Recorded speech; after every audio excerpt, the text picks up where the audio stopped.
ನಮಸ್ತೆ ಮೇಡಮ್. ನಮಸ್ತೆ. ಎಲ್ಲಿಂದ ಬಂದಿರೋದು? ಹರಿಹರಪುರ. ನಿಮ್ಮ ಹೆಸರು? ಸುವರ್ಣಕೇಶವ ಅಂತ. ಇಲ್ಲಿ ಬಂದು ಹಾಕೋ ಉದ್ದೇಶ? ಇಲ್ಲಿ ಮಂತ್ರಾಲಯಕ್ಕೆ ಬಂದ್ರ ಹಾಕೋ ಉದ್ದೇಶ ನಮಗೆ ಒಂದು ಗುರುಗಳ ಆಶೀರ್ವಾದ ಸಿಕ್ಕಲಿ, ದೊಡ್ಡ ದೊಡ್ಡ ರಂಗೋಲಿ ಬರೆಯೋಕ್ಕೆ ಶಕ್ತಿ ಬೇಕು, ಗುರುಬಲ ಬೇಕು, ಹಾಗಾಗಿ ಆಶೀರ್ವಾದ ಸಿಕ್ಕಲಿ ಅಂತ. ಎಲ್ಲೋ ಮಾಳೂರು ಅನ್ನುವಲ್ಲಿಗೆ ಗುರುಗಳು ಬಂದಿದ್ರು. ಆಗ ನನ್ನ ಪರಿಚಯ ಹೇಳಿದ್ರು, ಇವರು 5 ಎಳೆ ರಂಗೋಲಿ ಬರೀತಾರೆ ಅಂತೆಲ್ಲ ಹೇಳಿದ್ರು. ಆಗ ಗುರುಗಳು ಒಂದ್ಸಲ ಮಂತ್ರಾಲಯಕ್ಕೆ ಬಂದು ಸೇವೆ ಮಾಡಮ್ಮ ಅಂತ ಹೇಳಿದ್ರು. ಹಾಗೆ ನಾನು ಅಲ್ಲಿ ಪ್ರೇಮಕ್ಕನ ಹತ್ರ ಹೇಳ್ತಾ ಇದ್ದೆ, ನಾವು ಒಂದು ದಿವಸ ಹೋಗೋಣ ಅಂತ. ಅವರ ಆಶೀರ್ವಾದದಿಂದನೇ ನಾವು ಇಲ್ಲಿ ಬಂದಿದ್ದೀವಿ. ಇವರು ಸಾಗರದವರು ಮತ್ತು ಇವರು ಮಾಳೂರು.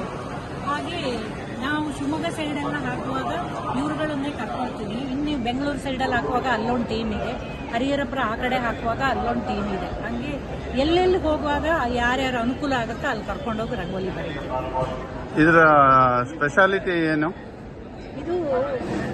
ಇದರಲ್ಲಿ ಬಿಂದು, ರೇಖೆ, ವರ್ಧಿನಿ, ವರ್ತುಲ, ಶಂಖ, ಚಕ್ರ, ಗದೆ, ಪದ್ಮ ಎಲ್ಲ ಇದೆ. ಈ 5 ಎಳೆ ಇದರಲ್ಲಿ ಕಾಣುತ್ತಲ್ವ, ಅದೆಲ್ಲ ಏಕಕಾಲದಲ್ಲೇ ಬರೆಯೋದು. ಇದು ಬಿಂದುವಿನಿಂದ ಸಿಂಧು ಅಂತ ಕಾಲು ಮಧ್ಯದಿಂದ ಕೊನೆಯವರೆಗೆ ಎಷ್ಟು ದೊಡ್ಡ ಬೇಕಾದ್ರೂ ಮಾಡ್ಬೋದು. ನಾನು ಸಾಧಾರಣ ನನ್ನ ಟೀಮ್ ಅವರು ಬೆಂಗಳೂರಲ್ಲಿ ಒಂದ್ಸಲ 180 ಅಡಿ ರಂಗೋಲಿಯನ್ನು ಮಾಡಿದ್ದೀವಿ. ಅದೇ ಲಾಸ್ಟ್. ಗುರುಗಳು ಬಂದು ನೋಡಿದ್ರಾ?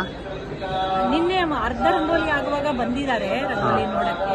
ಆದ್ರೆ ನಾವು ಈಗ ಈ ಬಿಸಿಲಲ್ಲೂ ಕಾಯ್ತಾ ಇರೋದು ಗುರುಗಳು ರಂಗೋಲಿ ನೋಡಿದ್ರ ಮೇಲೆ ಹೊರಟು ಹೋಗೋಣ ಅಂತ ಒಂದು ಆಸೆಯಿಂದ ಕಾಯ್ತಾ ಇದ್ದೀವಿ. ನಮಸ್ತೆ ಮೇಡಮ್. ನಮಸ್ತೆ ಸರ್.